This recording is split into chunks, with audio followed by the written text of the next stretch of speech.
ಎಲ್ರಿಗೂ ನಮಸ್ಕಾರ. ನಿಮ್ಮಲ್ಲಿ ನಾನೊಂದು ಕೇಳ್ಕೊಳ್ಳೋದು ಏನಂದ್ರೆ, ಇವತ್ತಿಗೆ ನಮ್ಮ ಪ್ರಕೃತಿ ತುಂಬಾ ಮುಖ್ಯ.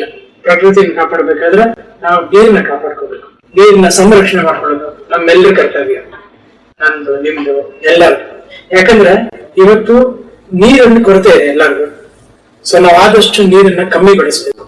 ನಾವು ಮನೆಗಳಲ್ಲಿದ್ದಾಗ, ಆಚೆ ಕಡೆ ಬಂದಾಗ, ನಾವು ರೆಗ್ಯುಲರ್ ಆಗಿ ನಾವು ನೀರ್ನ ಯಾವ ರೀತಿ ಉಪಯೋಗಿಸ್ತೀವಿ ಅಂತ ಸ್ನಾನ ಮಾಡ್ಬೇಕಾದ್ರೆ ಇರ್ಬೋದು, ಆದ್ರೆ ನಾವು ಉಪಯೋಗಿಸಿದಂತ ನಾವು ಅಡಿಗೆ ಪದಾರ್ಥಗಳನ್ನ ಮತ್ತೊಂದು ಕ್ಲೀನ್ ಮಾಡಕ್ಕಿರ್ಬೋದು, ಇದನ್ನಷ್ಟನ್ನು ನಾವು ಕಾಪಾಡ್ಕೊಂಡು ಎಷ್ಟು ಬೇಕು ಅಷ್ಟು ಮಾತ್ರ ಉಪಯೋಗಿಸ್ಕೋಬೇಕು. ಎಸ್ಪೆಷಲಿ ಸ್ನಾನದಲ್ಲಿ ಸ್ನಾನ ಮಾಡಿದಾಗ ಏನಾಗುತ್ತೆ, ನಾವು ಏನೋ ಒಂದು ಸುಖಕ್ಕೋಸ್ಕರ ಒಂದಷ್ಟು ಜಾಸ್ತಿ ಹೊತ್ತು ನಿಂತ್ಕೊಂಡ್ಬಿಡ್ತೀವಿ. ಶವರ್ ಯೂಸ್ ಮಾಡೋದಾಗ್ಲಿ, ಬಕೆಟ್ ಯೂಸ್ ಮಾಡೋದಾಗ್ಲಿ, ನೀರನ್ನ ಕಾಪಾಡೋದು ತುಂಬಾ ಮುಖ್ಯ.